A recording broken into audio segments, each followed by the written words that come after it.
Body shot. Ooh, that hurt, didn't it? When the adrenaline starts pumping and you know what you can do with this right hand, it's hard to not do that. Here are your hosts, Derick G and AJ. What's going on, folks? Welcome back to another episode of the Bloody Water Podcast. My name is Derick G. I will be your host, and let this be your greeting for the next 90 minutes or so. Folks, UFC 273 is in the books, and I have to say that it absolutely delivered, but in a strange way. This is one of those fight cards where you didn't have very many finishes, but if you're a fan of technicalities, I guess if you're just a fan of technical fighting in general, this one was for you.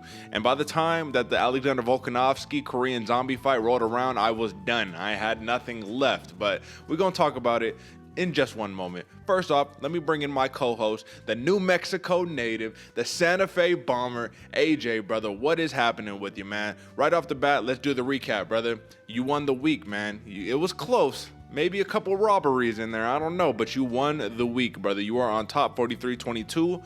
I am on bottom, 42-23, pause. But I am below, you know what I'm saying, in the rankings, 42-23. I went 2-3 on the week. You went 3-2. And the one ultimately deciding fight was the Torres-Dern fight, right? Dern got the nod. That's okay. We'll talk about it in a second. How you feeling, brother? I'm feeling good, man. I agree with you entirely, Derick. This week delivered, but at the same point, it kind of left you wanting a little bit more. Yeah. Even though I'm with you, I was already spent. I was laying on the couch behind me watching that Volkanovski fight, and I was hoping for a finish because I was thinking if this goes to a decision like I'm expecting it to, I might sleep through the last two rounds. It was already 12:30 when the fight was starting over here, man. So, But I'm doing good, man. Happy to get the win. I know it's by one. I know there was some potential robbery action going on, but I mean, either way, I guess there's no fun if there's no trifle. You know what I'm saying? Absolutely. It's got to be memorable for some reason. We got to jump straight off the biggest topic off the bat, brother. Khamzat is real. He's the real deal. He has proven it. He has taken on the number 2 contender in the welterweight division. And even though it was a back and forth war, even though he got clipped, even though he got dropped, I honestly feel like that was easier than it should have been, if that makes sense. You know what I mean? It was a war. He had to earn it. But you take down the number 2 man, well, guess what? You only got one more person to go before you're at the championship, and that's the number 1 contender, Colby Covington. This is coming from a dude who was ranked number 11. This is coming from a dude who only had, 4 UFC fights against two opponents that were legit, you know what I mean, but that weren't top 5 opponents. You came in against the number 2 dude, and you basically made him look like he was a, number 5 ranked, number 10 ranked fighter. But on the other hand, Gilbert Burns, all respect to Jairzinho because he made Khamzat look human. But that's how good this dude is, right, AJ? You just make him look human, and then people are awestruck. That's crazy, brother. What did you think about this? It's wild, man. It's wild. And I think if Khamzat would have played a little bit smarter of a game, he would have looked way better. But he came out there wild, like a wild man, ready to fight. And I think he wanted that. He needed it. Even Darren Till was saying, he was like, Khamzat needs this kind of chaos, this war to really test himself so he can get it out of his system and then go back to just starching people left and right. But man, Khamzat's the real deal, bro. The real deal. The real deal. And so is Gilbert Burns. All respect, like you said, all respect to Burns because hell of a fight. It takes 2 to tango, brother. It definitely takes 2, and you needed both of those killers in there. Obviously, fight of the night, right? Dana White, I think when he was going over it, he was all like, if I even have to tell you who's fight of the night, like, you weren't even watching. So, fight of the night, easy on the board right there. Alexander Volkanovski, they call him the great for the reason, brother, for a prime reason. That reason is that he's dismantling everybody in his way. He finished the Korean zombie in 4 rounds, and entering into that 4th round, I do believe that he actually said, hey, brother, are you sure you want to keep going? And then ended up finishing him later in the round, brother. So he said this, man. He says, all right, man, this is my 3rd title defense, right? I notched my first finish since 2018. I think his last finish was against like Chad Mendez or something like that.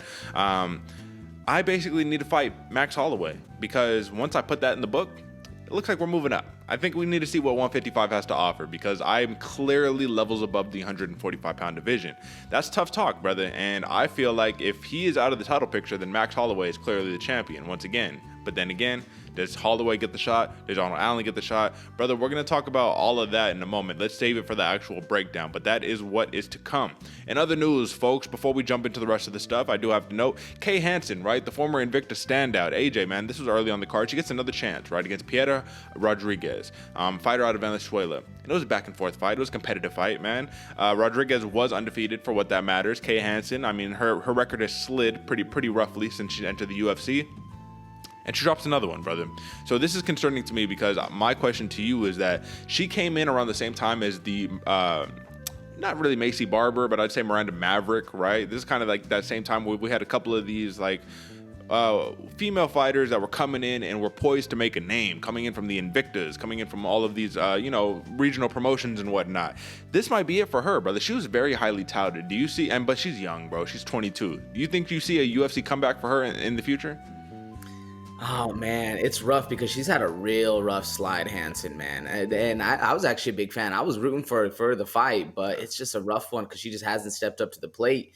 I do see a UFC comeback, especially being 23, being in the women's division. I think there's a lot of room for her to kind of move around and still get shuffled. I mean, there's a lot of fighters out there that are top of the, big names in the division, but they're still fighting near around 500, So I think there's room for Hansen. What do you think? I hope so. She's 22 years old, so that's the promise that I see is that, man, let her fill out, let her mature a little bit. She came in kind of Mickey Gall style where she's so young, fighting the best of the best.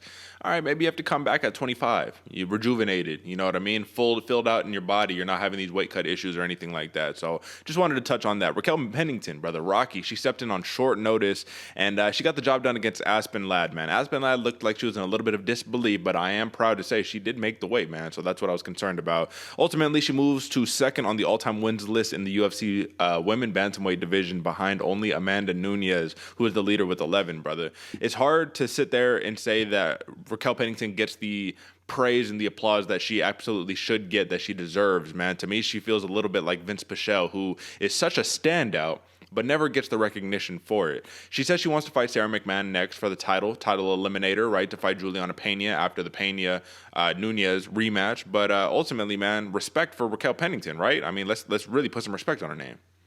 Absolute respect, bro. It's crazy that she doesn't get the clout or the just the praise, man. It's wild because she's a vet in the game and she came back and it still has evolved her game the entire way, man. Her hands were looking smooth. She was looking like a prime young fighter, even though I don't have her age in front of me, but I know she's been in the game for quite a long time. She's a veteran of the game, but still growing and still evolving, man. I think a lot of people are overlooking Rocky, and you better stop sleeping on her, or else gonna end up like Bobby King Green says, man, getting woken up. Raquel Pennington is the real deal out here, and I was excited to see her back in the cage again, man. Like fighting, looking good again. Bro, she brings heat, man. She brings the heat, and she broke her hand in the first round, brother, and had to fight through the whole way. Beast, man. Last point that I got to hit on before we actually jump into this main card breakdown, folks, is that the one, the true, the veteran, the man who has now touched 60 wins in his MMA career, the boa constrictor, Alexei Oleinik, he gets the job done against Jared Vanderaa, brother. This was a car wash of a fight, right? A washing machine fight, I guess you want to call it, right?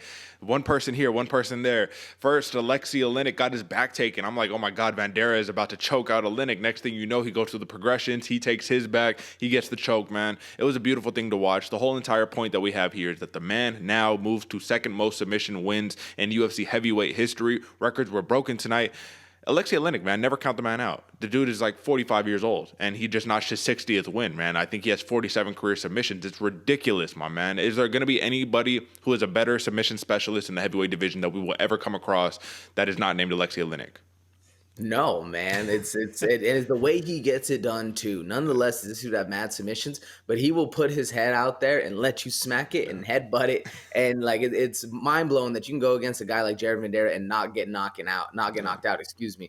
I was crazy, man. I was literally watching him just taking heat to the face and no problem. Calm as a cucumber. Once he gets to the ground, game over. Absolutely, brother. So let's get into some main card recap, my man. And before we do that, folks, I do need to let you know, subscribe, like, hit up the YouTube channel, Free Thinkers Club or Bloody Water Podcast. You type that into YouTube, you type that into Google, Brave, whatever your preferred internet browser is, and you will find us. But the hub is thebloodywaterpodcast.com. You hit up thebloodywaterpodcast.com. You can find your merchandise. You can listen. You can watch. You can do everything for free over there. The only thing you're paying for is the merch, and that's supporting us. That's supporting us two that are grinding it out, having this amazing accuracy record, both of us above 60% on the year. So go ahead and do that stuff, folks. And if you're not interested in doing that, then at least rate us 5 stars on Apple Podcasts, Spotify, wherever you get your podcast at. Trust me, it helps a lot. It allows a lot of other people to find our show. And the more people who are commenting, letting us know who they got. I had a couple people who were big fans of Madsen over there commenting on the channel, and I was like, hey, I got to show Pichel a little bit of love, but I respect your pick. Let's talk it through. So if you want to have some conversations via the YouTube comments or whatever, hit us up, man. We're always commenting back, all that good stuff. But without any further ado, folks, I think it's time to hit up that main card breakdown. Let's get it. Have you seen that replay, buddy? Your head was bouncing around like a pinball machine. Time for some main card breakdown, courtesy of your hosts, Derick G and AJ. Okay, brother, Alexander Volkanovski, he has proven himself once again, but this time it was different. This time it was 100% Volkanovski from start to finish. This was a wire-to-wire victory, and this is another case of should the corner throw in the towel and not let their fighter go out on their shield. Now, there's mixed opinions about that, clearly, right? This is the fight game after all, but let us not forget that the Korean Zombie, he has suffered a lot of damage over the course of his career. The man has been fighting for a very, very long time. I think that when Chan Sung Jung got his first title shot against Jose Aldo, Alexander Volkanovski had been in, he had started MMA 1 year later, or he had only been in MMA for 1 year. So clearly there's a difference between the amount of damage taken between these two. Brother, how did Chan Sung Jung do in your opinion? Is this a fighter who is kind of sliding, falling, hitting the twilight of his career, or is Volkanovski just that good? A little bit of both, because Volkanovski is an amazing fighter. A lot of credit to him, man. He had to put the moves in place to be able to do the damage that he was doing against Chan Sung Jung.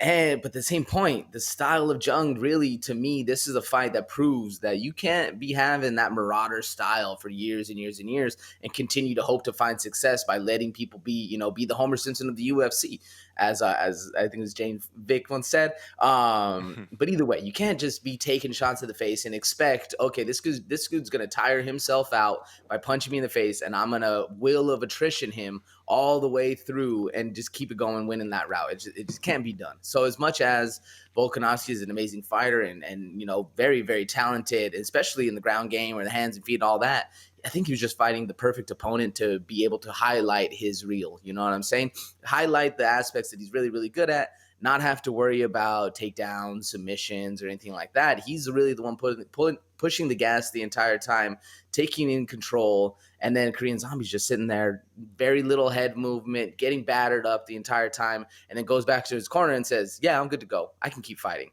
So as a trainer, as a coach, it's hard to be like, okay, well, I mean, you're getting your ass whooped, bro. But if you're good to fight, I've seen you handle worse, so I should let you go. But at the same point, I know I shouldn't because you can't win this fight. It's hard. It's hard. What do you think? I'm in absolute agreement with you and consensus with you right there, brother. I think that the Korean Zombie, I mean, people forget he earned his nickname because he is the zombie who takes damage, who just keeps walking forward, who doesn't stop. But when you're going against the highest caliber of opposition in your weight class, like Alexander Volkanovski, to me, this is kind of like Max Holloway, right? Max Holloway did get a little exposed because Volkanovski said, well, I know exactly how to beat you. You're coming out, you're doing the same style, you're walking forward, you're being that warrior. I'm going to exploit that because I don't have that same ego. I don't have that same desire to want to fight this one stylistic way. Instead, what I'm going to do is I'm going to chop you up. I'm going to move around, right? The big key right here, brother, is that Volkanovski normally comes out, throws a million leg kicks. Well, Chan Sung Jung is ready for the leg kicks. Now, instead, you're getting boxed up, right? So he's like, oh, I wasn't ready for the hands. I'm expecting the leg kicks. What does this say, AJ, about the Fight Ready Super Camp that has been so highly advertised prior to this fight? Obviously, they got the killers, right? You got the Yuri Prohashkas, John Jones. You got Triple Cringe over there that's, getting it in. He's coaching, man, doing a fantastic job with these fighters. Chan Sung Jung even said, hey, man, I'm actually a little scared that if I don't have my training camp at Fight Ready, I might not be prepared for any of my future fights.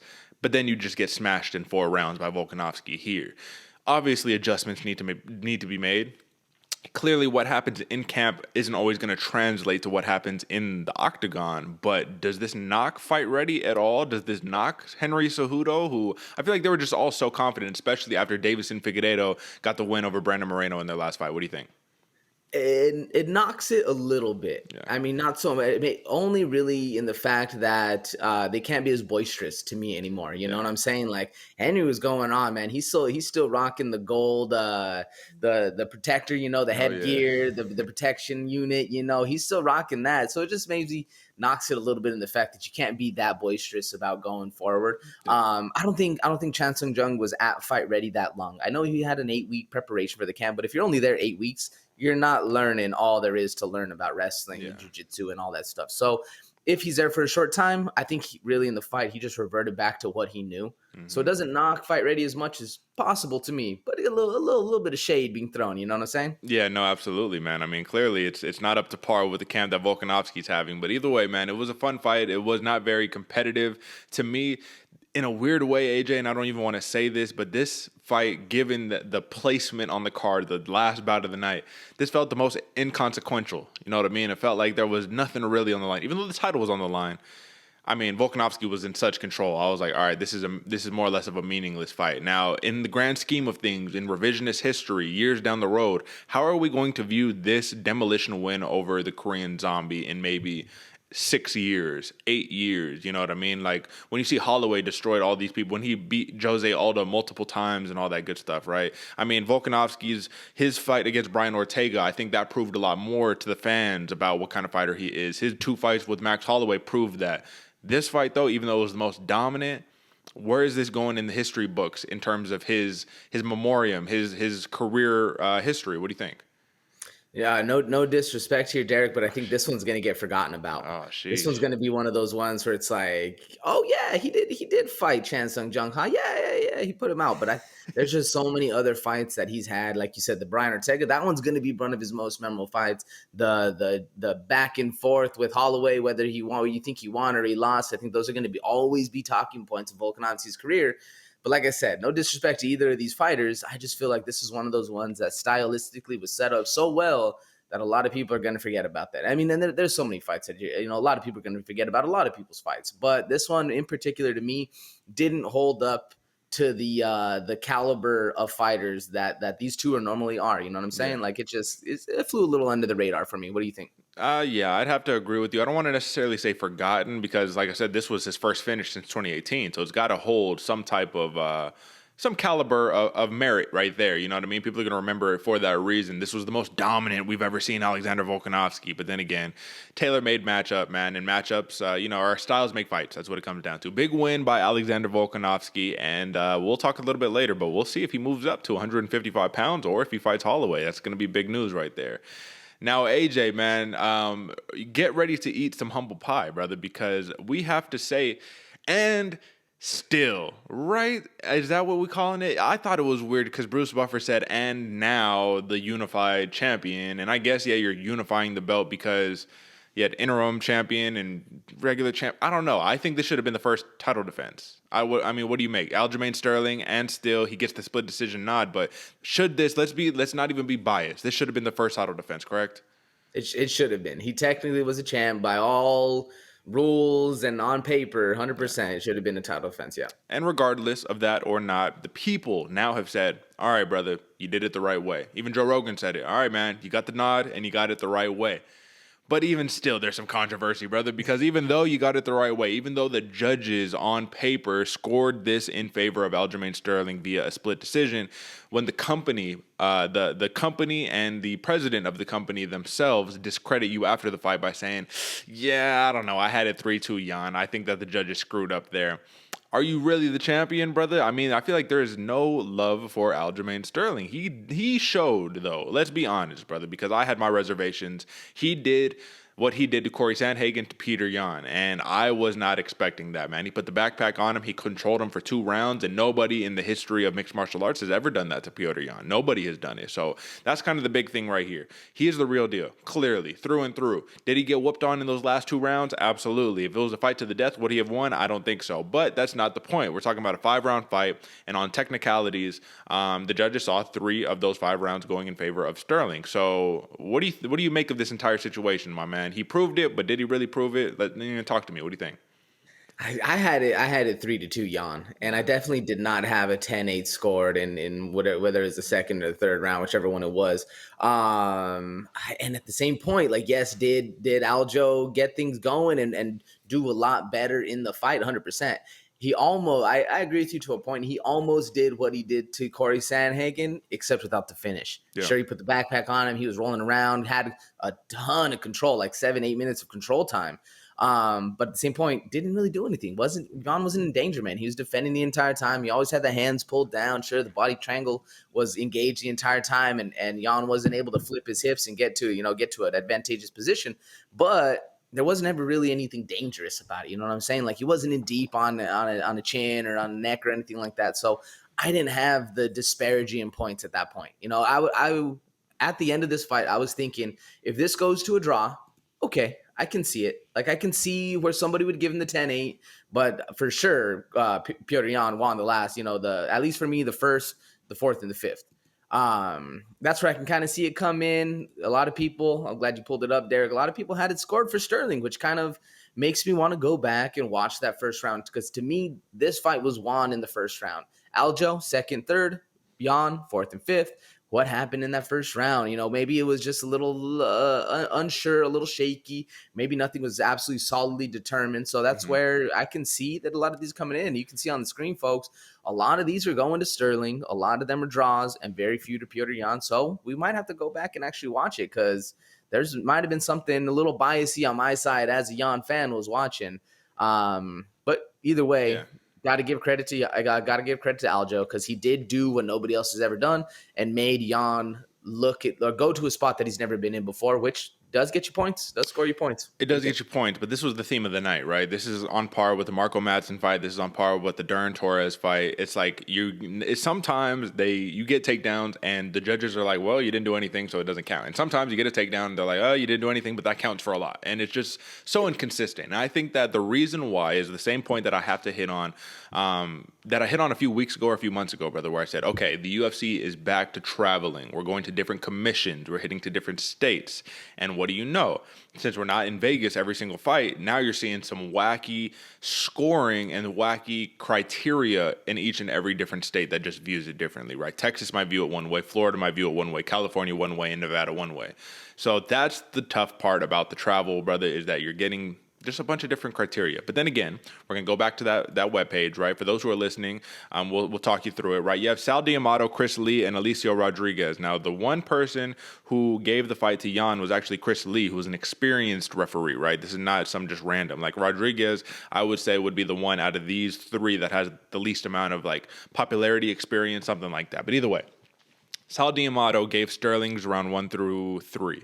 Chris Lee gave Sterling's rounds 2 and 3, which I agree with. And Alicio Rodriguez gave rounds 1 through 3 to Sterling. And so that's what it comes down to, is just that first round, clearly, right? But when we look at the media scoring, man, the clear majority has it in favor of Sterling, but to a wider margin. 48-45 Sterling, 48-46 Sterling. We have maybe about like 8 of those, right? 148-47 Sterling, a bunch of draws, and then only 2 people scored it in favor of Yan.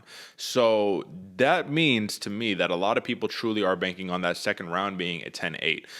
Let me ask you this. Let's talk about the merit of 10-8. Let's talk about the theory of 10-8s here, brother. A 10-8 in theory is supposed to be you beat the brakes off of your opposition. You basically did the closest thing you can do to finishing your opponent without finishing them.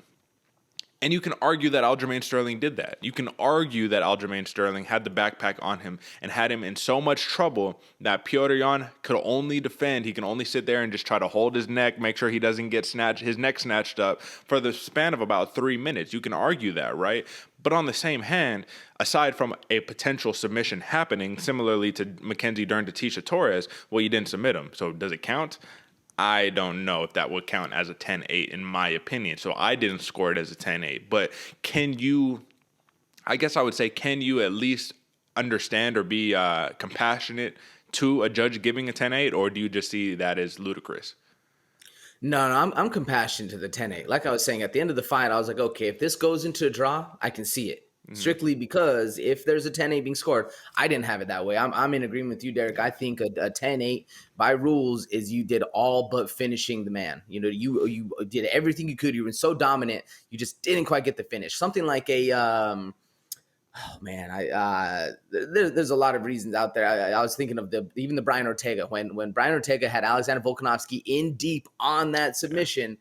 And then he pops his head out like, okay, but if Brian Ortega would have stayed on top, kept doing things like that, then, you know, another one of those, and that's what would have been a little bit more 10-8 for me. Not necessarily where you're behind the guy not able to get anything in deep. Sure, you had a lot of control time, just not a 10-8 for me, man. Yeah, no, I hear you, man. So obviously, once again, like I said, this is mirrored in controversy. It's never definitive, and if you don't get that definitive win, people still aren't going to view you as the champion. Because guess what, AJ? We said, hey, does Sterling get the boos or does he get the cheers? Well, guess what? He got the boos, and Yan got the cheers, and I think the people still are going to be viewing it that way, even though Sterling, not technically, man, officially, he is the champ, man. He is the champ. There's nothing you can say. Like it, love it, hate it. It does not matter, man, because Sterling is the top dog right now, and somebody got to take that belt from him. So we'll see who's next up, because I think that the Waterworks was saying that Aljamain Sterling is going to either be fighting TJ Dillashaw next, or they're going to get a Petr Yan rematch. And if Dana White himself says, I think Yan won, I think we might be seeing a trilogy fight, brother. So it is officially it's 2-0. It's 2-0 Sterling, brother. No. Even though, I mean, is it 2-0? Yes, it is. But is it? Nah, I don't know. All right, big win. Oh, what's up, brother? What's up? This is Jan's first loss, not being disqualified, man, or not losing a point, not cheating anyway, man. It's crazy. First official loss to a split decision, I believe, as well, man, if I'm not mistaken. But either way, man, big win by Aljamain Sterling, and we will talk the future in just a few. AJ, my man, this was the main event right here. This is what we're talking about. Chimaev, boards, gets the win, and obviously I got to put up this picture, man. This dude got the charisma. He's got the persona. Who just sits on top of the cage just chilling, waiting for your opponent? Like, yeah, man. People saying this is the calmest killer that we have in the UFC right there. So, folks, if you can't see it, or if you're just listening right now, this is Khamzat Chimaev while he's waiting for Gilbert Burns to make his entrance into the cage, and he's just sitting on top of the cage next to Darren Till, just waiting, doing his thing. He just does the unorthodox things, man, and he has that McGregor feel when it comes down to he does what he wants, right? What's the wise words of Conor McGregor? The double champ does what the fuck he wants, right? Now, he's not the double champ. He's not even a regular champ, man, but he got the charisma to basically do what he wants, man. But Gilbert Burns put up a fantastic effort in this fight, man. So Gilbert Burns, even though he lost, his stock rose tremendously. But Khamzat Chimaev, man, he's the clear winner over here, man. He tried to do what he did to Li Jingliang to Gilbert Burns, and that didn't work out. My big question, because this is what I was wondering, he went wrestle heavy in the first round. He saw Gilbert Burns was strong, being a little competitive, right? He was still able to get the takedown, but he saw he was strong, and he completely reverted from wrestling for the rest of the fight. He just went straight kickboxing for the entirety of the rest of the fight. Do you read into that at all? Like, is that troubling to you against his future opposition? Let's say he wants to fight Kamaru Usman. You're not going. If you can't smash Burns in the wrestling, you're not smashing Usman in the wrestling. So what do you think? Yeah, when in taking into context like that, it does get a little troubling. Mm-hmm. Maybe in my mind, Hazma was thinking, okay, I'm going to wrestle the first round. I'm going to get him tired, and then I'm going to put the hands to this dude and focus on a knockout. Focus on getting that KO so that I can really start making some waves, or even more waves in the division, more than he already has. But at the same point, if that wasn't the plan, and Burns was so strong that Chimaev thought, well, I feel like this will be a little bit better of an option. Like if it was plan A, okay, I don't read too much into that. But if it was plan B, then okay, then we start kind of having a little bit more banter right here. Then Khamzat sees like, okay, maybe not everyone else is a slouch, because I agree with you. If you're not able to take Burns down, you're not able to control him on his wrestling, you're not gonna be able to do that to the champ, and you're probably not also gonna be able to do that to Colby Covington either, which I think would make a very interesting fight, because Colby has great stand-up, man, as well as the power wrestling. I think that's a very interesting one to see, and now it provides a little bit more dialogue of the Chimaev, because he didn't finish Burns. He was in deep. He almost got finished a couple times. He gets a little reckless like that with somebody like Colby or the champ. There's going to be some serious repercussions for that one, man. So I think this fight was an amazing fight for the future of the division, because now it's not just this new hot toy is going to come in and just demolish everybody. Now it's like, okay, he's finally hit the top three, having a little bit of strife, having a little bit of trouble, but still pursuing and getting through, hard times and making himself win. I mean, this is another really, really close fight. Burns could have won, but just the way things go, the way fights happen, it didn't end up going that way. But Burns definitely did gain a lot more fans and a lot of respect from me, and especially over here too, man. What you think? Well, you know what, man, I wanted to touch on that because I feel like this is the part that's lost on me personally. I'm hearing a lot of people saying, oh, did Chimaev won? Like, did he impress? Is he the real deal, or did Burns get robbed? And I was like, wait, Burns get robbed? I was like, wait, how is this happening in this equation? So let me actually pull it up right now, brother, because that was one thing that actually perplexed me a little bit. So when I take a look at the MMA media, right, it looks like across the board, brother, it's just so we're in consensus here, across the board, Chimaev, 29-28 all day. You have one person in favor of Burns in the media scores, right? I mean, how? Just give me any type of explanation, any justification on how people could see that Burns won this fight. Because I believe, if I'm not mistaken, even Jamal Hill, he had tweeted out saying that Burns got robbed, like clear, like no joke. He was like, Burns got robbed. I don't know what happened, how they robbed my man. How, brother? I'm not sure. Yeah. Maybe if I had to speculate and postulate about it, I definitely had him winning the second round, right? He's coming in. He has a lot of heat going into the third, has some success throughout the third, but then Khamzat really starts to take over, really starts to put him on the back foot and really control him. Maybe the fact that he didn't get finished. A lot of people are thinking that he, you really gotta beat Burns, to get their position. I don't think that way. The only reason I said that Burns could have won is if he would have controlled and kept that momentum going from the second that he started the third off with, and then kept that going, still landing the big bombs, he could have won that fight. Sure. Did he? No. By all means, no. But he could have. The chips were there. They just weren't played exactly right. Or Khamzat had a little bit better of a hand, if you know what I mean. No, absolutely, brother. And I agree with you because even on the scorecards, man, Eric Colon, Chris Lee, and Troy Winkapa, they all gave Chimaev round 1 and 3, Burns round 2. So I agree there. But, come on, man. Chimaev got the dub. Like, that's what I'm saying. That's why I said in the beginning it was almost easier than it should have been. You know what I mean? It was a war. It was a back and forth war. But Chimaev at number 11, a dude who people still say question mark. Right now, a lot of those questions have been answered. But you took out the number 2 dude, the dude who had a valiant fight with Kamaru Usman, like a killer, and Gilbert Burns, man. So all respect to Khamzat, all respect to Gilbert Burns, but clearly the star has been born, man. He's already been born, but like this is the name, this is the guy, this is the new Conor. There's no new Conor, but this is the new Conor, if that makes sense, right? And Khamzat Chimaev, also, we saw a humble version of him. But at the end of the last fight, I want to kill everybody, I smash everybody. He still kind of says that in the post-fight here, but he also said, hey, man, like, I showed my heart. I'm tough. I'm going to beat all these guys. And Gilbert Burns, man, like he was strong. He was tough, man. I'm hurting a little bit. I'm in a little bit of pain. But guess what? I fucking love this shit. And this is a dude who I think he transcends the sport a little bit, man. He is. People gravitate towards him because he is no nonsense. He is all smash, right? He is very Habib-ish. You know what I mean? Except a little more gritty and grimy, right? Would you agree? Oh, 100%, man. I can see this guy has a lot of fans, and I can see where it comes from, a lot of charisma, a lot of the stuff. But at the same point, he also has this like feeling of a kid who probably, like a little shy, a little timid, but now he's coming out. Like it all. So I see it a lot, especially in the him and the Darren Till interactions. You know what I'm saying? Yeah. Like his 2 friends who befriend each other, and they're kind of a little goofy, a little nerdy, but they're homies. You know what I'm saying? Yeah. And I think that right there resonates a lot for me. That this dude's a real dude. He's not just out there smash season all day long. He is when the door gets closed, don't get me wrong, but he also has a life to him, and he has a charisma about him, and I like that, and seeing this in this performer. Yeah, I agree with you, man, and I honestly think that Darren Till is going to come back with a vengeance now that he's teamed up with Chimaev over there at All-Star, so ultimately, this was a huge win by Khamzat Chimaev, man. First decision win of his career, so we know the man can go 3 rounds. Did he get tired? Yes, but Burns got tired too, man. So this was a war of attrition right there, and Chimaev was the top dog. Now, brother, let's talk about it, man. Another controversial victory, another split decision victory, but either way, Mackenzie Dern, I have to say one thing off the bat, and I have to give her all credit. Credit to her, credit to Jason Perillo. She has now entered the territory of a Brazilian who is of the likes of a Rani Yahya, who is of the likes of a Claudio Silva, who is of the likes of, I can walk forward with full abandon, reckless abandon, and throw a big power your way, because guess what? What are you going to try to do? Take me to the ground? Please. How about this? How about you don't want to take me to the ground? You're so scared. I'm going to jump. I'm going to pull guard on you and throw a little cheater tactics in there to get the job done, but it's okay. The referee didn't say anything. I have to comment on this real fast. So yes, Mackenzie Dern, dangerous, bro. Striking is looking phenomenal. I love it. She did one thing against Tecia Torres that I'm like, she should not have been able to get away with this, but she did anyways. She basically pulls guard, right? She grabs Tecia Torres, but one thing she does is she sticks both of her toes in the cage.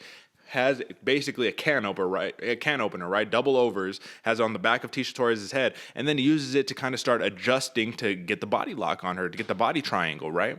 But it's so difficult to do that in a regular match because of the timing, right? The timing when you don't have a cage assisting you, you have to do it quick. You have to get on there, and if it's not fully locked in, you have to start adjusting while you're already in the air.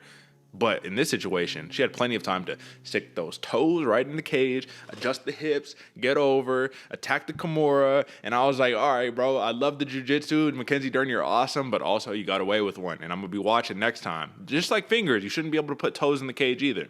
Either way, brother, it was a spectacular performance of a display of dominance in that second round by Mackenzie Dern when it showed that her jiu-jitsu is just worlds above any of these fighters. I said going into this fight that Tecia Torres had never fought a true jiu-jitsu specialist like Mackenzie Dern, and I think that still holds true. But Tecia Torres has fought the best of the best, and this is now her first official loss against somebody who is probably the furthest away from the title than any of the other fighters that she has ever fought, right? 4 of her 5 losses were to people who have actually held a title, and the 5th one was to Marina Rodriguez, who's probably going to be fighting for a title. But now Mackenzie Dern enters that space, and I've rambled on long enough, brother. Tell me what you think about this situation. Is Mackenzie Dern the real deal now that her striking is looking improved? It's still a little, there's much to be desired still, but the power is there, brother. The reckless abandon, being able to walk forward is there. The less timid nature is there. Cardio phenomenal. What do you think? I agree with you, Derick. All that stuff is there. Still a little shaky, but what I like seeing from Mackenzie Dern striking is she's seeing stuff. She's reading stuff. She's finally being like, oh, like her corner will say something. She's like, yeah, I saw that. Like I'm going for that. Yeah. So it's nice. It's seeing the progression of a striker that's actually able to read the situation and set those traps, man. Put those traps in place. It's very, very nice and telling for Mackenzie Dern. I'm excited to see how much more she grows. And earlier, Derick, you gave credit, to the jiu-jitsu, to all the stuff that Mackenzie Dern is going. I got to give a little credit to Tecia Torres, man. And not just her and her general, but her tendons and her shoulder girdle and all that muscle in that shoulder. Because that damn Kimura was deep, bro. Deep. And holding on to, especially not like when they hit the ground. Yeah, even deeper. Sunk in even deeper. But while she was holding her body up, putting whatever 125, 130 pounds of weight that Mackenzie Dern had on your shoulder and being able to not tap, impressive by Tecia Torres, man. This is a very good fight. And I was telling Derick when the mics were cold, I wouldn't have been upset if Tecia Torres would have won this fight. Yeah. This was such a good fight, so close, where I'd have been like, okay, yeah. I mean, I could see it. I could see this one happening. This is one of those ones, man, an amazing fight. No credit lost to either fighter, whether it's Tecia Torres losing or no shade to Mackenzie Dern, man. I think she's growing, showing amazing style. Obviously, great on the jiu-jitsu, but she made a comment to Joe Rogan saying how she's like, I heard your commentary and I heard you say like, oh, she probably shouldn't do that there. I wish she wouldn't think that way. I wish she would think, fuck it, I'm gonna tap that. I'm snapping this dude's arm or this lady's arm, any chance I can get, because that's the game. But I guess it does make for a more fun fight coming from a striker, so it makes sense. But either way, yeah. I mean, believe it or not, man, what they were talking about specifically for that example was that Mackenzie Dern was saying that Joe Rogan was saying, I wish that she would just pull guard, right? And she's saying, well, I'm trying to get away from pulling guard because everyone knows me as just the jiu-jitsu girl. I want to be a mixed martial artist. I want to strike. I want to stand up. I want to do all that. So even though she ended up pulling guard anyways, you know what I mean? It goes to show that she's trying to be well-rounded. Now, AJ, let me pull all of this down and let's take a look right here because there is controversy involved here, brother. When it comes down to it, the person who ended up giving Mackenzie Dern the nod over everybody else was Chris Lee and Derek Cleary. Barry Luxembourg was the one who gave Torres the nod in rounds 1 and rounds 3, which I agree with, man. I think that I thought Torres round one, but then again, I just need to look back. I need to watch the fights again. Because a lot of this is tough. In the moment when you're watching it, you're like, oh, I think this, I think that. But when you rewatch it, you're like, oh, okay, I can see it less emotionally now. But this is the big key to take away. It's almost split, but let's do a little count. 2, 4, 6, 7, 2, 4, 6, 8, 10, 11. 11-7 in favor of Torres in terms of the fan vote, the media vote. So if Torres gets the nod on MMA decisions, I'm interested to know what was the score on MMA verdict, because I believe MMA verdict had Tecia Torres winning round 1 and round 3, but the overall verdict score went in favor of Mackenzie Dern. So it was one of those difficult ones to read, right? But this was a very close fight. Once again, are you mad that Dern won? No. Would you have been mad that Torres won? No, this was a close fight. This was far from a robbery, and it just came down to who wanted it more, who was more flashy. What are you looking for? Do you want the big power or do you want the volume? Because one thing I do have to say is Dern did a great job of keeping Torres on the back foot, making him use that little side kick to try to keep distance, but it just looked like a pit bull was just chasing her down the whole fight. And one thing that I loved, bro, Mackenzie Dern, she had this smirk on her face the whole time where she just walking her down, just smirking like, oh yeah, you got this one coming, you know what I'm saying? And you love that because it means that the confidence is growing, because before what you would see was Mackenzie Dern would be like a deer in the headlights and then try to chase down her opponent, grab hold onto her, and then get her to the ground and then start working armbar or whatever. But now she's like, nah, let's box, let's get it, let's kickbox. Like, I'm game. So like I said, this is coming from one of the world's greatest jiu-jitsu practitioners, a multiple-time Pan Am winner, a world's winner, a no-gi champion, and Mackenzie Dern, who is now slowly but surely, brother. I mean, she's top 5 for real. Now probably top 4. We will see if she's going to be fighting for a title in the near future. And if she does, she said originally the plan was become an MMA champion, retire from MMA, go back to jiu-jitsu. But now she's like, I want to stick around in MMA, man. I want to do this thing, man. So huge win for Mackenzie Dern. And I just have to say that Tecia Torres is no easy person to defeat. I think that she just broke Tecia Torres' 3-fight win streak, and I would actually not be mad to see a rematch in the future, brother. I'm just going to say that, man. I think that would be a fun fight. But either way, big win by Mackenzie Dern. Now, last fight of the main card is, once again, mirrored in controversy. We have the Olympian, Marco Madsen. He got a very gritty unanimous decision win against Vinc from Hell Pichel. But we do have to say that Pichel, man, even though he's a very... I feel like he's more or less of a humble guy, right? You know what I mean? In the cage and outside of the cage. He had some words in the cage and outside of the cage for Marco Madsen. He called Marco Madsen a pussy on multiple occasions, inside the cage and outside the cage. And come that third round, I do have to say he did something that was a little uncharacteristic, and he was just like, this dude's just fucking holding me, bro. Like, he couldn't get up. And then what was Joe Rogan saying? What were all the commentary team saying? You should never stand up these fighters, because if they can hold you down, well, isn't that part of the game? You know what I mean? That's like somebody being like, hey, bro, I can't get you to the ground. Why you keep running around, man? Just go onto the ground so we can sit here and fight there. It's like, no. How about you take me down, right? It's the same exact concept. And Marco Madsen, at the end of the day, his striking looked very much improved, very similar to a Mackenzie Dern, man, because that was my big worry. I thought Pichel was light years ahead in terms of the striking. But when you have bread and butter, when you're a multiple-time Olympic medalist, when you're a world champion in wrestling, guess what's one thing that's always in your back pocket that you can rely on instinctually? Wrestling, brother. And even though he's a Greco-Roman guy, he had a nice shot, I think, in that third round, man. Was able to keep the fight on the ground for on top of Vinc Pichel. What do you make of the performance, man? How far can Marco Madsen go in this lightweight division? The man is closer to 40 than we would all like, but what do you think? Closer to 40 than we would like, and the hands leave a little bit to be desired, because the pressure's there, the Greco-Roman's there, the ground game, it's always there. My big thing, 30-27? 30-27, really? By 2? I think two judges scored at 30-27. For me, I had this one all being won on who won the first round, excuse me. I had Pichel winning, I think it was the second, Marco Madsen winning the third because of all the ground control. And even to that point, what's the difference? How come Aljo gets a 10-8 with all that ground control, but Madsen doesn't, even though he's just holding on? Because I agree. I think he was just holding on, not really doing anything, holding Pichel down. Sure, yeah. Is that fair game? Yes. Does it deserve a 10-8? No. Does he get the winning the round by 100%? Yeah, he was controlling you. Okay, you couldn't get up. That's your own fault. But I don't see any difference between what was going on with Madsen as well as what was going on with Sterling, maybe with just a little bit more advantageous of position.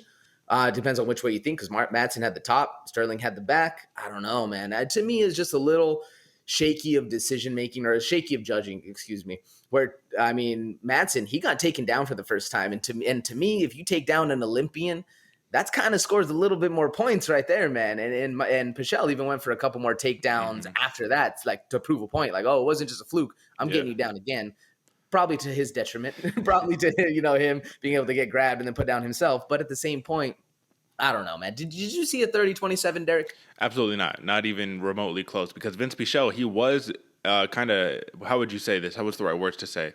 He was instilling his will. He was basically saying, like, I'm going to dictate where this fight is going. Oh, you're the wrestler? No, I'm the wrestler, buddy. You know what I'm saying? So when you do that to somebody, not only is that an ego hit, not only is that a moral victory, but that you win around. You win around by doing that. And I agree with you, man. He played the game with Marco Madsen too much, to his detriment, because this is similar to Yan. Yan decided he wanted to start trying to take down Sterling and then grapple with him. Next thing you know, he's on his back. And it's like, well, you shouldn't have played the game. Get out, strike, do your thing.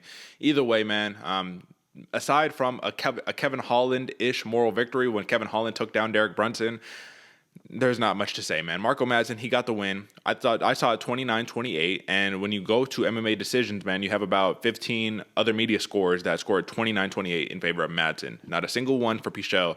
I'd have to agree with that, even though it was close. But either way, man, the Olympian, man, you got to be able to stop the wrestling. So if you can't stop the wrestling, good luck. You can cry all you want, but it is part of your job to get up. This was a big win by Marco Madsen. And believe it or not, this was Vinc Pichel's only his third career loss. This dude's been in the UFC for like 10 years, bro. So big fight on both sides. Main card was a banger.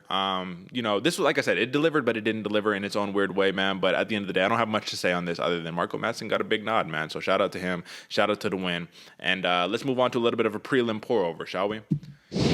Okay, folks, so when it comes down to the prelim pour-over, AJ, I'm a little bit concerned because we had another lackluster, in my opinion. This is just my opinion. What do I know? Lackluster performance from Ian Garry, the future, right, against Darian Weeks. Both the dudes. I don't think either. I think this matchup was so stylistically set up in a way to where this couldn't be exciting. Nobody could make it exciting, right? It's such a clash of styles. Ian Garry slowly but surely just picked apart Darian Weeks, do a technical boxing for 3 rounds. Neither of them threw much. I mean, when you look at the numbers, bro, total strikes, 80 strikes for, I'm talking about total strikes, not significant strikes, total strikes. 80 strikes for Ian Garry, 60 for Darian Weeks, 74 significant strikes for Garry, 40 for Darian Weeks, man. So just nullified. Another big win by Ian Garry. I mean, this is a decision win. He hops on the mic after talking about, yeah, bro, you know what I mean? Like, I'm always finishing everybody, but it didn't work out this time. But like, listen, this is experience. And I was like, you're Irish and all that, and you're super tight, and I really enjoy you as a prospect. But I feel like he's really trying to push that Conor McGregor, you know what I mean? Mic time, I'm the future, da-da-da-da-da. He's trying to push that a little bit too much, in my opinion. Was it cringy? I mean, what did you make of this? A little cringy. Not so much cringy to me as undeserved. You know what I'm saying? Like very boring fight. Well, not very boring fight. Lackluster fight's a better word for it. I'm a fan of anybody cutting a promo. Like you get that mic time, you do it, you do you, brother. Yeah. But at the same point, it's like you say all this stuff, and everyone goes like, "Yeah, I guess, like I guess I believe you. Yeah, okay, sure." Instead of where Mystic Mac was calling shit out, telling people, "I'm gonna knock him out in the third with the left hand right here," or that's the kind of stuff where I feel like then you get that cloud time of like, "I'm the future, I'm the all that jazz." But kind of a not as exciting fight as I was expecting, man. I was expecting a lot more out of both opponents. And like you said, Derick takes 2 to tango, so no one to blame but the both of them. Interesting fight nonetheless. I'm not going to lie to you, brother, and I'm ashamed of it to a degree, but I kind of fell asleep during this fight, bro. Like, I was trying hard to hold on, bro, and I was like, man, this is a snoozer right here, but okay. But the fight before, I think it's because the fight before that was so exciting, man, because it was back and forth. Even though it ended up as a decision, I was like, this was a fun fight. This was a really, really fun fight for Alexander Hernandez and Josh Fremd. And folks, if you know who Josh Fremd is, then you understand how big of a win this was for Anthony Hernandez, bro, because yes, he's new to the UFC or whatever, but this dude is a killer. He destroyed everybody. And a lot of people were like, well, I don't know why y'all are sleeping on him. He's going to come in and do that to Hernandez. But Hernandez, bro, this dude is big, man. He's big for the weight class. His jiu-jitsu is fucking ridiculous, man. The scrambles that he went to were phenomenal. And Alexander Hernandez, man, first off, you beat Rodolfo Vieira, then you beat Josh Fremd. It's not the same level of competition. It's not the same caliber of opponent. But this dude is killing the game right now, brother. How far are we going to see Anthony Hernandez rise? Because I still feel like he's an unknown commodity. Like, he doesn't get the credit he deserves because aside from that big Vieira win, I mean, what has he done? He doesn't fight too often. He fights once a year as of late, you know. I just think that he doesn't have the popularity, the name that he deserves right now. What do you think? Do you have his age on open? Anthony Hernandez? Let's see right now. I got the age. It looks like the man is 28 years old. Okay, 28. I was hoping for 23, 24. Because if we can get a couple more years to kind of build him up, I think that'd be a little more beneficial to him because he's very much flying under the radar. There was a couple of moments in this fight where I thought Fremd was going to win. I thought Fremd was going to take him out. I was getting a little nervous for Fluffy Hernandez, man, because on 8 days' notice for Fremd to be able to do what he did was very impressive. Speaks levels to the fact that this dude is in there training. He's in there staying consistently in the gym. But as far as Anthony Hernandez, man, how far can he go within the next 2 to 4 years? I think that's really his biggest push that we can get him to see. I'm thinking top 10 area, you know, a little higher than somebody just that's on the same cards that's in my head. But as of Vinc Pichel, a little higher than that. but not necessarily as high as like someone like a Gilbert Burns or somebody like that. You know what I'm saying? Sure. Like in that top 10, top 5 area, we can see him there. We can see him fight for a couple years, and then eventually, I don't necessarily see him having the gold. Do you? Gold is I mean, that's a long shot, but I will say there's a chance, because if you look at the wins that he has over some of these people, man, he might not fight a lot. Excuse me. He might not fight a lot, but I'll tell you, man, he has quality opposition wins, man. He has, first off, let's not forget, he's a former LFA champion, and he won that championship over Brendan Allen, right? So first off, you got to win over there pre-UFC, but still Brendan Allen, right? You have a draw against Jordan Wright, and that was in the Contender Series, so that doesn't really count. But still, I mean, the Beverly Hills Ninja, a UFC dude who's a real knockout artist, right? You have a win against Jun Young Park, the Iron Turtle, a win against Rodolfo Vieira, and now Josh Frem. Now, your only 2 losses are DeMarcus Perez, seasoned veteran, right? The Joker, face paint, all that, and Kevin Holland. Those are your only 2 career losses. So I think that there's going to be a lot of time for the man to grow, and I think that this was just a good stepping stone, because even though he was a favorite coming into the fight, man, I don't think people expected him to do what he did to Josh Frem. That's how high of praise that I can give to Josh Frem. So either way, big win by Fluffy Hernandez, and only a couple more we got to hit on. We definitely got to touch on Mike Malott, brother, Mike Malott, the Canadian, brother, the Canadian who stiffed Mickey Gall in a way that few people really do. And in honor of doing that, AJ, I got to pull something up real quick. So let's pull it up here. Boom. There we go. All right, brother. Check this out right here, man. So let me pull this down. Who do you know does this to Mickey Gall, bro? I mean, and this was a fight that I'm not afraid or ashamed to say I believe Mickey Gall was winning.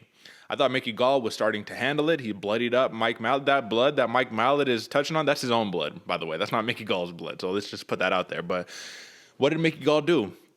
He did what he generally tends to do, and he gets a little reckless, right? He starts opening up the big combinations because he gets a little overconfident, and instead of keeping one hand glued to the chin, you opened it up, dropped your hand, he got clipped with the left hook from hell that basically face down, ass up was the name of the game for Mickey Gall, unfortunately. Either way, Mike Malott, he showed up, brother, and I think that the future is bright for this guy. What do you think? Very bright, Derick. And I agree with you. I think Mickey Gall was winning the fight. Mickey Gall was looking like a different animal, man. He moved down to Florida. He got the tan going. He's no longer white boy Mickey Gall, man. He was looking brown. I was talking to one of my friends when he did it, and I was like, is that Mickey Gall? Like, he's looking good, bro. He's out there getting some sun in Florida, looking and growing as a fighter too, not just, aesthetically. He's actually growing into who he's going to be. Gets a little careless though, man. That's the Gall MO. This dude, he sees blood. He sees that he's winning the fight. The adrenaline starts pumping up, man. And he really starts to go in there and fight like he likes to, which I'm all for. I praise that above all. Fight like you like. But at the same point, don't get careless and drop those hands, because then all it takes is it was a 2-punch combo right down the middle, left cross from hell, and the left cross is the one that put him out. Beautiful from Malott, man. I think, and this dude, Malott, I don't have his age in front of me either, but this dude's very, very young. I know he's probably around that 22, 23 mark. Correct me if I'm wrong, Derick. I got to correct you, brother. I got to correct you. The man is 30 years old. Shut the fuck up, for real? Yeah, 30 years old, brother, born in 1991. And the reason why I know that off the bat is because he was mentioning that when Mickey Gall got into the UFC, he was kind of on par with Mickey Gall. And he was a little jealous, talking about, like, damn, how come this dude made it and I couldn't make it? But now he finally, his long-awaited UFC debut has been put in phenomenal fashion. So there's that. Damn, 30 years old. I was not expecting that, because he looks young, man. He's like me. He's got that young skin and 30 years old. That's wild, bro. How far can he go being already 30? He's going to have to really start fighting 3 times a year. That changes my entire outlook on what I was thinking about Malott, because this dude, man, he looks young. He's vigorous. He has the speed. He has the power. He has everything going for him. But now he just has to actually get the ball rolling, because that time clock has really been dropped down a lot right now. What do you think, Derick? How far can Malott go? I think that I agree with you. He has to start fighting at a ridiculous pace. I think it does help that all 8 of his victories have come via stoppage, right? So you have that going for you. This is kind of the Marco Madsen approach, right? Marco Madsen undefeated, 12-0. The majority of his fights are stoppages, but the man is like 38, right? So it's like, shit, you got to go, right? So he's got to take the biggest risks that you could possibly take. There's no easing into this thing. You got to take the highest number you can possibly get and try to knock him out or submit them.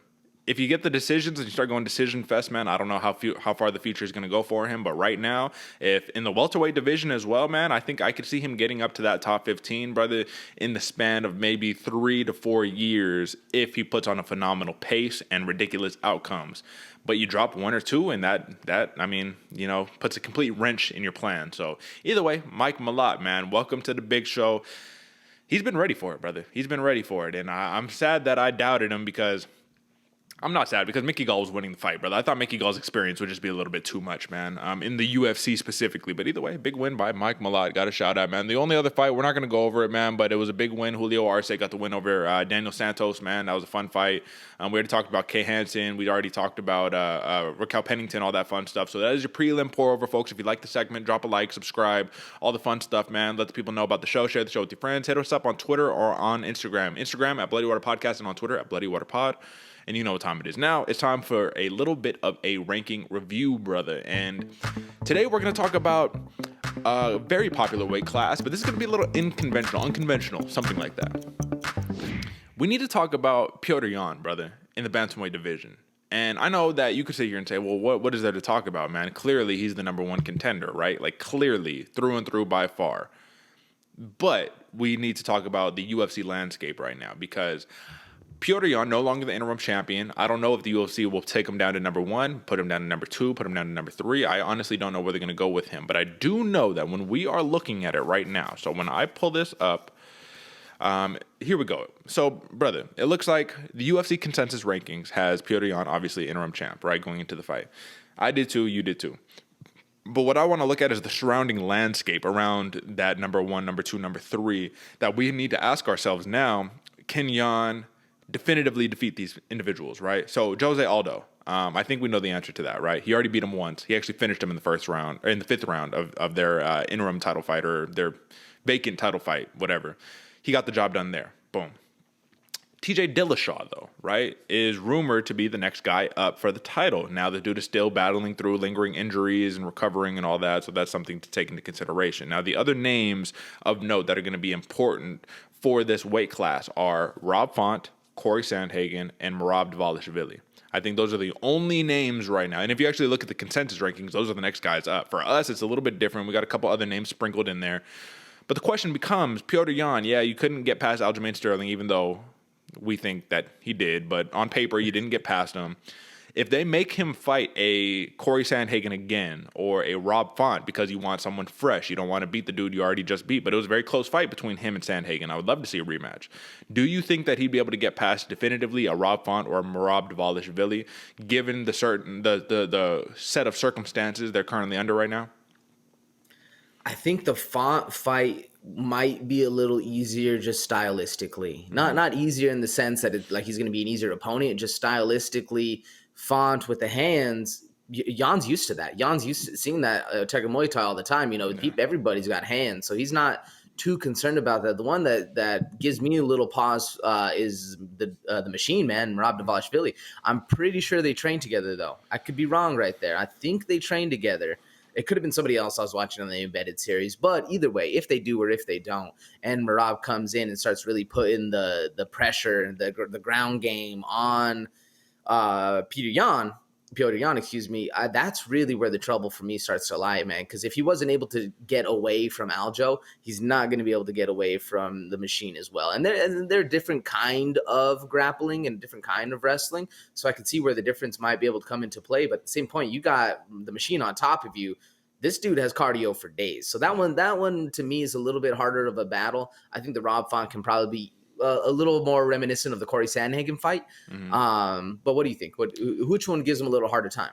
Well, I think Merab Dvalishvili, I think that the problem that we have here is that, okay, well, if Aljamain Sterling can hold you down for, a full round multiple times, don't you think the machine can do that too, right? Like probably. But I think that what if there's a possibility that they say, okay, how about we don't give TJ the shot next? How about we say Petr Yan versus TJ Dillashaw? Now, the winner gets to fight Sterling next because it's unsettled business. It's even though you won, even the boss doesn't think you won, so let's figure this thing out. I think TJ Dillashaw could give Petr Yan some real problems, brother. Even though, I mean, you know, PEDs and this and that, and, you know, he's reformed, he's recovered now, right? I think you got to give credit where credit is due. But given the wrestling repertoire of TJ Dillashaw, the ridiculous power in his hands, the speed, the movement, I think that could be some trouble, brother. And I feel like I might be in the minority here. I think a lot of people would be like, bro, what? Yan would just smash Dillashaw. But let's not forget, Dillashaw was a champion himself, brother. You know what I mean? What do you make of it, man? What do you think? Do you think that who would give him more issues, Dvalishvili or Dillashaw? I think Dillashaw, because Dillashaw has both of the games. He has the hands, he has the feet, he has the wrestling. This dude has a lot to offer him, especially to me. What makes the big difference? TJ Dillashaw, he doesn't tear his ACL. Was it round 1, round 2, early in the fight, whatever it was, against Corey Sandhagen? He puts it to Corey Sandhagen.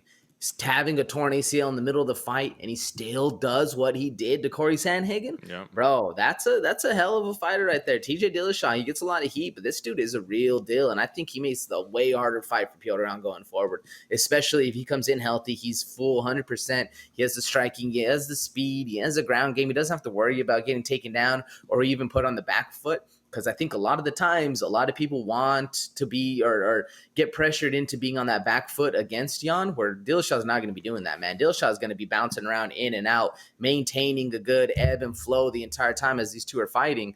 I think he gives him the harder fight, man. I kind of like that idea of having Dillashaw versus Yan, and then the winner of that goes back to Aljo. Although at the same point, I do think Yan does deserve a rematch because, I mean, I agree with you, man. So we'll see where we go from here. But, folks, this was your 60-second rankings review, and we got to just see what the UFC decides to do with Petr Yan, the former champion.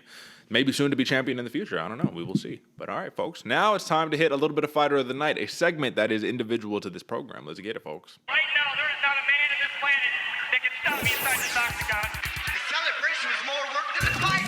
Fighter of the Night. Now, AJ, this is a segment that I normally say, go ahead, brother. Let me know who is your Fighter of the Night. But I want to go first today, brother. And I just want to talk about a fighter who I've already talked about, so I don't have much to say, but Mackenzie Dern, she is my Fighter of the Night through and through. I think that she has shined the most between any fighter on this card who has showed the most improvement, the most promise, who was, even though she was highly touted coming into this fight, I do feel like she was doubted to a degree. Because Tecia Torres is such a veteran, man. She's such a good fighter. Mackenzie Dern, they say her jiu-jitsu is so good, but she's an MMA fighter now. Truly through and through an MMA fighter. And the growth that we have seen at a prime age of, let's just take a look at what Mackenzie Dern is at. Mackenzie Dern right now is at the prime age of 29, right? So she's legitimately entering her prime. Since she's had her baby, the weight issues have gone down. She had said historically she had been fighting light because she was so scared of missing weight because of all the drama and the trauma that she suffered, you know, from online, from the critiques, from all that stuff, from not being a professional, kind of in her younger UFC days. Now she has fully embraced the sport. She's added 10 pounds of muscle, man. She's looking fit. She's looking trim. Like I said, she's got that evil smirk on her face when she's fighting some of these top-level opposition fighters. And at the end of the day, you don't just have to worry about the jiu-jitsu anymore. You have to worry about that right hand coming down and knocking your block off. So if she could sit there and she could stand with some of the best, if she could sit there and grapple with some of the best, I'd be interested to see how a fight with a Joanna Jędrzejczyk goes, right? Because even though I think Joanna would school her on the feet, even with Dern's improved striking, the key area is that, you might beat me up on the feet for a little bit, but the moment that I grab you, man, I could win a round just doing that alone. So that's the new issue that we have. This is the new scary mythical fighter that we have in the women's strawweight division, because when you look at the landscape, you got your Weili Zhangs, you got your Rose Namajunas, Carla Esparza, Joanna Jędrzejczyk. That's basically the top of the heap right now. I think Mackenzie Dern fits very nicely with those competitors. I think she can give every single one of those fighters a very interesting stylistic disadvantage in terms of their matchup. And for that reason, Mackenzie Dern, you showcased it, man. It was close. That second round was dominant. Some of the other striking was a little touch and go, but either way, you are my Fighter of the Night, man. I think that the future is bright for Mackenzie Dern. My other fighter, and the reason why I didn't make them my Fighter of the Night is because they were just my Fighter of the Night a couple of weeks ago, but it was going to be Rocky Pennington because she's killing the game too. But either way, AJ, I think it's fair to say very few fighters had a more impressive performance than Mackenzie Dern did at UFC 273. Would you agree with me? And who is your Fighter of the Night? Man, not only the most impressive performance, but the most growth I've seen as a fighter consistently back to back to back to back. She's growing consistently, man. I like the fact that you took her there, man. Me personally, I'm going a little contrarian. Okay. You know, for my Fighter of the Night, I have noticed I learn a lot obviously, from the losses you take. And the fighter I picked, he might have lost, and I was going for the other one. I'm going with Gilbert Burns. I'll just let the cat out of the bag right now, man. I'm going for Gilbert Burns as my fighter of the night. I picked against him, and I also picked him against him to get knocked out. I learned a lot from there, man. Gilbert Burns is the real deal fighter. He might have lost the fight, but he took it like a champion. This dude says after the fight, yeah, I know. Yeah, I lost. Fuck it, though. I'm still going to fight. It ain't mattering. It ain't affecting nothing. It's 0-0. I'm going back into a championship mentality right there, man. I love the fact that he went out there and did this. It didn't matter to him that he lost. Sure, I got half my pay. I did this. He was talking to the boss directly after, though. I don't know if anybody noticed it. He was literally, once Khamzat starts getting interviewed, Gilbert Burns goes talk to the boss. You see them dapping it up. The boss is going to be sending some checks his way. Amazing fight. But to me, what did it the most for my fight of the night, man, nonetheless, that everybody thought Chimaev was going to run through Gilbert Burns. But he had Chimaev shaken. He had him dropped in the second round. There was times where Gilbert Burns, like I said, he could have won that fight. Didn't go the way he would have hoped, but at the same point, he handled himself with grace. He handled himself with class, and he said, I'm never giving up. I'm going to be here. I'm going to be here back again all the time. I'm going to fight the best of the best, and I'm going to be champion. Didn't let a loss shade his judgment. Didn't let a loss cloud what he wants in life. He knows what he wants. He knows who he is. He's a man. He's going to be able to go back, and he's never given up. And for all of those reasons, that's why I made Gilbert Burns my fighter of the night, man. Those are the kind of things I love seeing in the ring, where somebody doesn't let situations come into your mind and really start playing with your heart. You stick true to who you stick true to who you are, and keep going, keep grinding. And now that's what I'm all about right here. And that's exactly why I made Gilbert Burns my fighter of the night, man. I know he lost, but still a good fight. Well, when the boss says, hey, even though you lost, I'm still giving you your win bonus, you did something right, brother. Gilbert Burns, he earns respect in everybody's heart and everybody's mind, and I do believe that, once again, like we said in the beginning of the show, nobody lost stock in that fight. Both fighters' stock grew, and Gilbert Burns, man, he's like a madman in there. He's willing to be game and take on any competitor, and that's what the fight game is about. So, shout out. That was a great pick for fighter of the night, and folks, once again, man, you like the segment, man. Keep sharing it with your friends, all the good stuff. Like I said, fighter of the night is something that was independent to this show, not fighter of the night. They already got that covered. Fighter of the night. You already know what time it is, folks. And last thing that we got to knock out before we get out of here, folks, is the word on the street. So let's get it. And AJ, man, I need to start off with a headline. And this is the headline. It says, Dana White condemns Jorge Masvidal's alleged attack, but says Colby Covington violated the fucking man code, brother. And I'd have to agree with him. Now, you talk crazy on somebody's kids, on somebody's family. You pass certain lines that aren't meant to be passed, and so-and-so sees you on the street. How in any world, regardless if this is your WWE style of promotion or not, how do you sit there and feel comfortable with just not doing anything when somebody rolls up on you and just sucker punches you, whatever, you know what I'm saying? Like, how do you not expect it? How do you not see it coming? I know that in any circumstance, you talk crazy, and it's something so minuscule, right? In the streets, right, you could step on somebody's kicks. Next thing you know, they see you off the block, man, and it's on site. It's a whole, you talked about a man's family, you talked about a man's kids, you said, oh, I'm just selling the fight, brother, I'm just selling the fight. No, bro, we're done with that. We're not selling nothing. Now you getting your ass whooped. I don't care if I got to do it in the cage or not. And folks, this is why, and AJ, let me go off a quick tangent. This is why I recommend you do not fight in the streets, right? You want to fight? Hey, man, go meet me up at the gym. Let's box. Let's go hit up the wrestling ring, or let's go do some jiu-jitsu. All right, cool. Organized, under supervision. You want a street fight? You know what happens as a result of street fighting? One, you win. Great. But do you win? No. We want to know why? Because the person that lost, their ego was hurt. Let's say you got it on video. You're showing your buddies, right? Oh, look, I just knocked this fool out, da-da-da-da-da. His ego is hurt. Next time he sees you, he's probably going to fight you. If he doesn't win that fight, guess what? He's going to come back with a stick. If he doesn't have that stick, he's going to get a bigger stick. So you getting stabbed, you getting shot, it does not matter. He's bringing his boys. You're about to get jumped.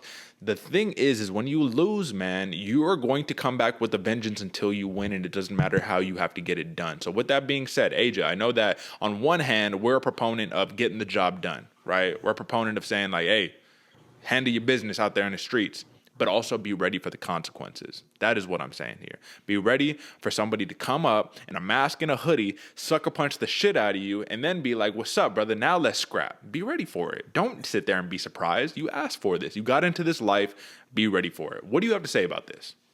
100% in agreement, Derick. I think you talk shit, get hit, man. That's what my dad taught me. Somebody says something, that's, it is what it is, man. They cross those lines as a man. Sure. Should Jorge Masvidal have ran up on him and snuck him? Probably not. Probably not. There's better ways to roll up on him. But the bad thing is, you roll up on him man to man, Colby Covington's going to run away. He's going to turn tail and he's going to run away. So you can't get them. So now you have to elevate it. Now you have to escalate what's going on. Do I roll up with 5 homies? Those, 4 dudes go up behind him, make sure he can't run away so he can actually get the scrap on. I don't know. And then, that doesn't happen and elevates. I think the whole thing is, man, don't say something that you can't handle in the streets because it's going to come to you, man. This is real life out here, man. You can't be just out there saying stuff willy-nilly and not be willing to answer for it. Yeah. What I like about the whole, or I guess not like, but what I respect about the whole Conor McGregor Khabib thing, Conor was willing to answer for it. He's willing to sit there. He's willing to take it, the ass beating like a man. Colby Covington's running away like a bitch. Nobody likes that, and it only aggravates it even more. Yeah. So I agree with you, Derick.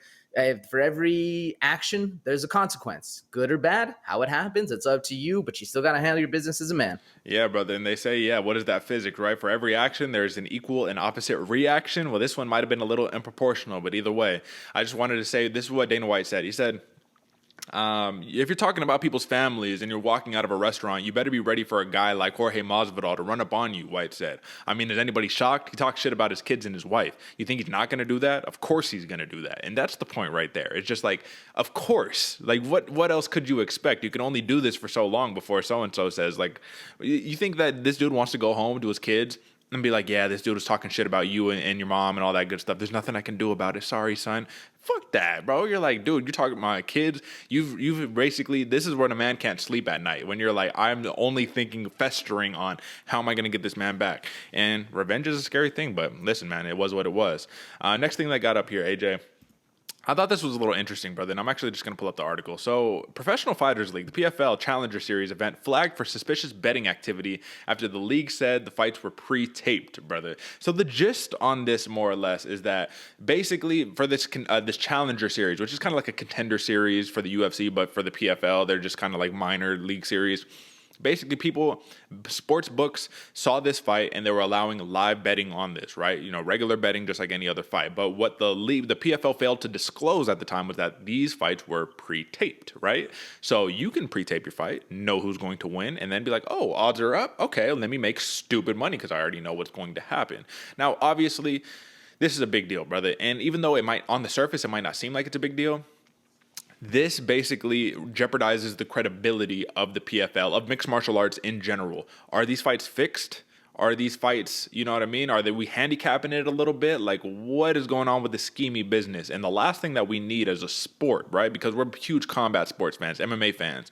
The last thing you need is people to look down on this sport and say, this sport is non-credible. This sport is shady. This sport is kind of like boxing where there's riggings and all that stuff happening all the time to where it basically becomes unwatchable, or it becomes so status quo that when somebody gets robbed, you don't even bat an eye because you're like, oh, well, that's boxing. And I feel like that's the current state of boxing right now. So what do you make of this situation, man? The PFL, being that it is partnered up with ESPN and all that stuff, man, it's pretty big time. And for them to fall into these types of allegations, I feel like is huge. So what do you make of it?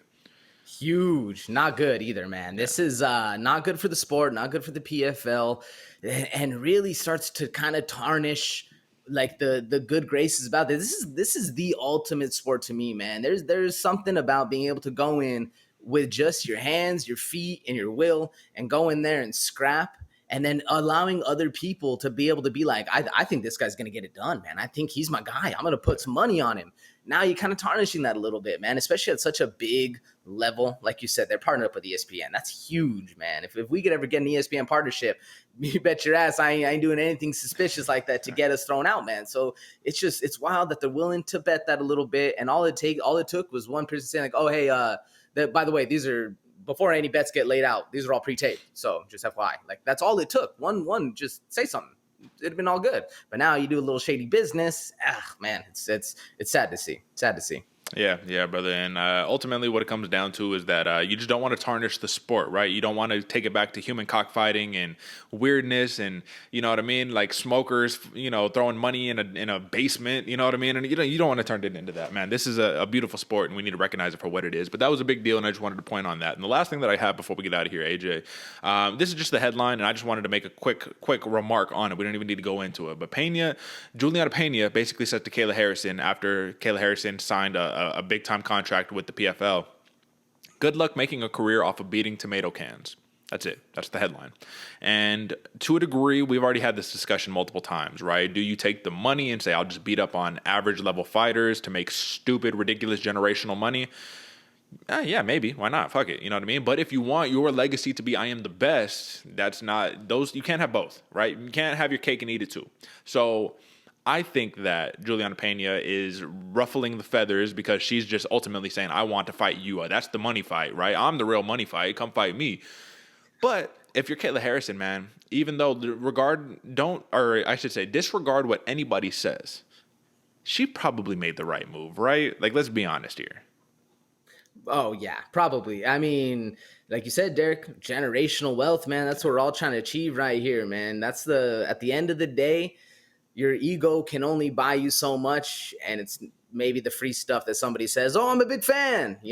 That's about it. I think Kayla Harrison made the right decision.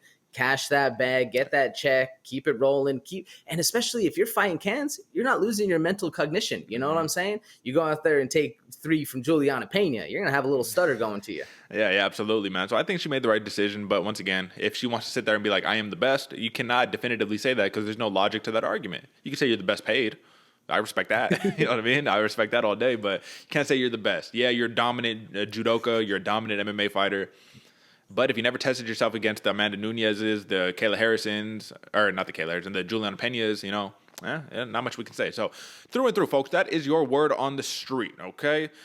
And AJ, brother, at this point, man, we got Vicente Luque versus Bilal Muhammad coming up next week, man. It's a big card. We're going to have to keep an eye on that, folks. Once again, the score is close, right? What are we, 43-42 for AJ, 42-43 for me. So it's a one-fight difference here. But it's a big percentage difference, brother, because when I'm looking at the percent, you are currently at 66.15%. I'm at 64.26%. So it goes to show how much one fight can factor in as a difference. Either way, just a reminder, folks, fight of the night, Gilbert Burns versus Khamzat Chimaev. Performance bonuses, Alexander Volkanovski and Alexei Oleinik. And actually, I think we had one more in there, but I don't recall at the time. Either way, 3 finishes in 12 bouts, 4 upsets, and the score is close. That's the big key right there. So keep it locked in. If you're rolling with us, yeah, we had a little bit of a down week this week, but at the end of the day, man, accuracy is on point. I thought we got to risk it to get the biscuit, and sometimes you risk it and it doesn't always pan out. But if you love the show, man, show it with your friends or share it with your friends. Show up with your homies too. Why not? Watch it as a group. Either way. Get it running on the YouTube player, get it running on Spotify, on Apple Podcasts, and let us know where your preferred destinations are. Let us know who you're picking, who you're betting with, what do you think of our picks, and all that good stuff. AJ, you got any last words for the people?